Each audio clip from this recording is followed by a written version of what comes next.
Maayong buntag kanatong tanan. Importante kayo diha sa atong pagtuo nga Kristohanon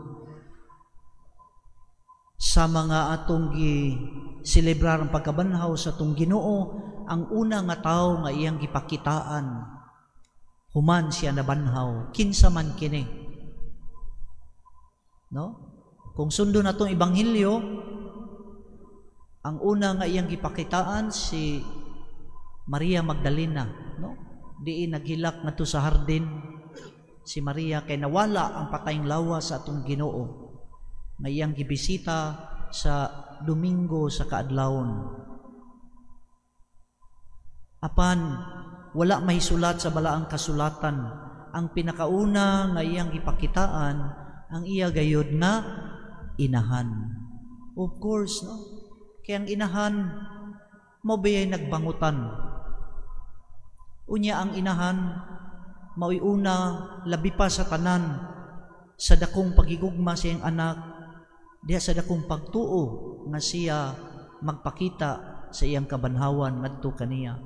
Unya siya isip anak, kinsa manggiuna niyang adtuon, of course, ang iyang inahan. No? Kini naa sa vision sa mga santos, wala mahisulat sa balaang kasulatan. Pero kung atong rason atong sundon, mao gayud ang insakto, no? Mao na nga sa atong simbahan dako kaayo og ikatampo ang ato mahal nga birhen, no? Nga magapahinumdom kanato sa kinabuhi sa kabanhawan sa iyang anak. Magapahinumdom kanato unsaon pagpuyo nga kita buhi ang atong pagtuo. Ug kay buhi man ato kining gipakita sa pagkinabuhi nga Dios non matag adlaw. Unsa man ang dako natong timailhan nga kita buhi atong pagtuo, dili kita mapakya sa maong pagtuo bisan pa sa mga pagsulay, no? Ang kamatayon walay gahom, ang sala walay gahom, no? Muna nga dakong sayop nga mayon kita ingon ana mangyud ang tao padre makasala. Tinuod ang tao makasala, pero adunay kabanhawan gikan sa sala, no? So dili gyud nato himuong rason nga ingon anay man gyud ta padre makasala. Kay mura man og wala na tay paglaom nga mahaw sa sala, kay ato namang gidawat, no? Ingon anay man gyud ta, wala di tay kausaban.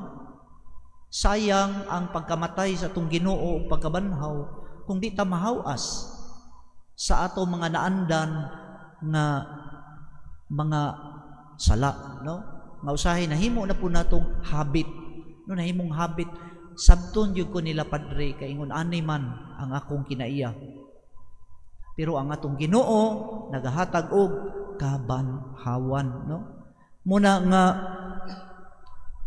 gipakita usab nga kining maong kabanhawan wala lang og dili lang makita sulod sa atong simbahan, kita mga nagatuo sa atong Ginoo. Kaya ang gusto sa atong Ginoo, ato ning i-share sa uban, labi na didto sa nakalimot kaniya, o didto sa wala makaila kaniya.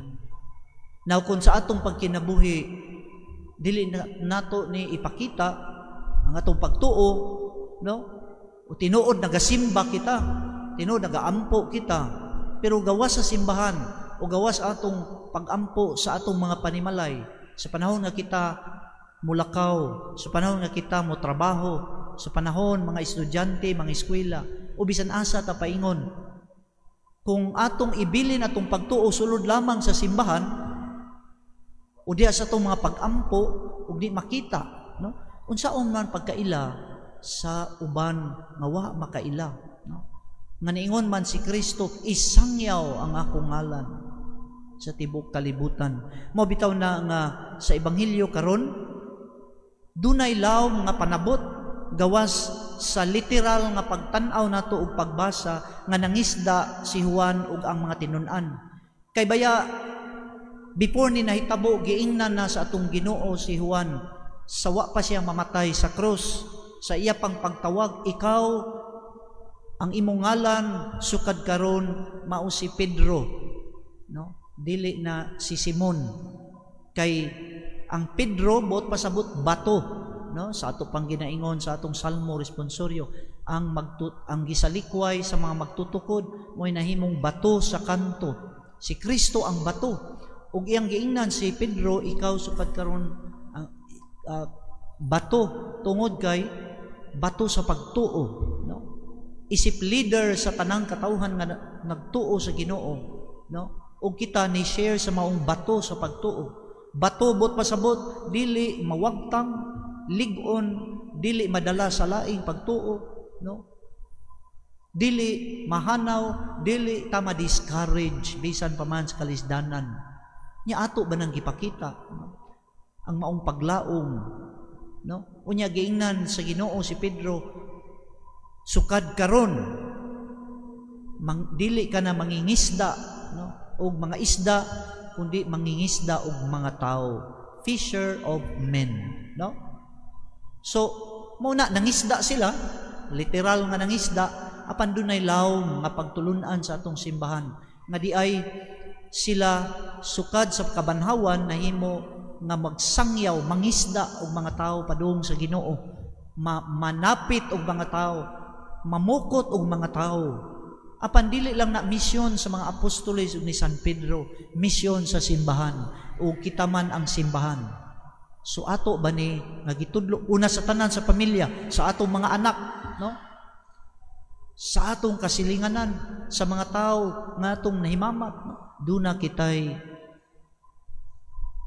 pag kining gitawag og responsibilidad, no? Nagisangon sa atong Ginoo.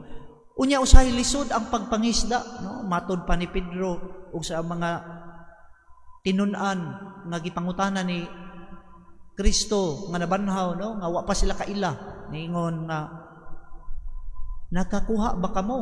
Wala, tibok gabi wala mi nakuha. Now sa gospel ni San Juan, moingon nagay gabi adlaw na sa mga dautan, gabi darkness, no? Nga buhat sa mga dautan ang nagpasulabi. Unya di ba sa atong kalibutan mauman? Mo na pangutana, magpadaog batas dautan, wala tay nakuha, no? Bisag unsaon na to og sunod sa Ginoo, usahay ang atong nga anak gahigo, no? Or kinsa ba ang atong gipakitaan sa gugmas Ginoo, usay di mo dawat, no? Usay mo buhat ka natong pagpasakit og dautan. So tanang discouragement, adlaw dili adlaw, gabi ang maong takna, wala mi nakuha, ingon si San Pedro. Unya unsa may giingon sa Ginoo, ibalhin ang inyong pukot ngadto sa tuo. Unsay buot pasabot sa tuo? Sa maayong paagi. Kay usahay baya ang atong pamaagi kanang usahay magsulabi atong emosyon, no? Ang atong gusto masabtan ta, ang atong gusto motudlo ta, no? Diha sa Ginoo. Pero usahay sa atong pagtudlo, usahay sayop ang pamaagi. Mo nang niingon si Kristo, balhin ang inyong pukot sa tuo. Tuo bus pasabot sa insakto, sa kaalam sa Ginoo, on the right side of things, no? Sa insakto nga pamaagi diha sa gugma o kaluoy sa Ginoo. Kay baya ang tao kung makakita sa atong paghigugma o sa atong kaluoy, madani sila kay ang Ginoo man sa gugma. Kay sabi sa kung saan natong istorya, kunya nasuko ta or nanginsulto ta or lahi atong pamaagi, dili makita nila uy nga ang Ginoo di ay buutan, ang Ginoo di ay kaluoy, ang Ginoo paghigugma. So mo na mamukot ta sa diha sa pagtuo, diha sa tuo nga bahin. O unsay nahitabo, nakakuha silang daghan kay isda nga magsilod, lisod na sila pagbira sa pukot, no? Kaning giingon diri nga usa ka gatos og 53 ka isda sa ilang panahon mao magutoy ilang pagtuo nga 153 ra ka buok ang klase sa isda. No, wala pa man na develop og maayo ang science, no? So mao na nga ilang pagtuo, mao nay number bot, pero bot pasabot universality, tanang matang sa isda, dili ta magpili, no? Dili ta magpili nga ang buutan ray maluwas or musangyaw ko din hirang dapita kay gidawat ko, di ko didto kay di ko ganahan sa mga tao didtong dapita, no? Kita usay mo judge ta kinsay angayan sa atong pagigugma, kinsay dili angayan. Apan ang Ginoo tanan hatagan o kaluwasan. Kita instrumento, ang simbahan instrumento sa maong kaluwasan. Mo na nga magbantay yun kita no isip simbahan nga nakapakita ba kita sa gugma sa Ginoo, nakadani ba kita sa uban, ngano mangutana ta, nganong wala naman kaayoy manimba, no? Nganong busy naman mga tao na may panahon, ngano man nga nagpadayon ang mga dautan, kini bayang mga kasagaran sa mga kriminal sa prisuhan, mga Katoliko ba yan ni? No?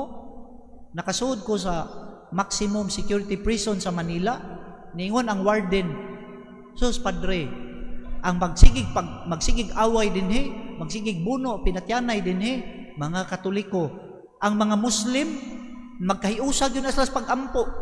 No, tanaw na to, no, mas makapakita pas ilang pagtuo, ang mga laing pagtuo, nakita unta, no, mga Katoliko, na hinuon ang tanang klase sa dautan. Tungod sa tingali kay ang Katoliko may pinakadaghan sa atong nasod. Mao na nga kita po'y daghan makitaan, no? Sige makitaan apan lagi ato untang paninguhaon nga sa kabanhawan sa Ginoo gadala siya og kausaban ug ang simbahan unta mao gayud ang iyang gisangunan nga magpakita niini kitang tanan, no? Duna day kausaban, duna day kabanhawan, magpadayon unta ang atong pagtuo bisan pa og naa ang krus sa atong kinabuhi. The more nga mosunod ta sa Ginoo sa pagpas-an niini, kay luyo sa pagpas-an nato makita ang dakong pagsalig ug ang kausaban ngadto sa kabanhawan. Dili ta maghuwat nga mga matay unya mabanhaw moabot sa langit uban sa Ginoo. Karon ipakita ang maong kabanhawan. Ang challenge nga dinhi sa kalibutan mapakita nato nga buhi ang Ginoo, dili siya patay ug daghan siyang mahimo tungod kay naa kita nagigamit nga instrumento nga mohimo niini. Amen.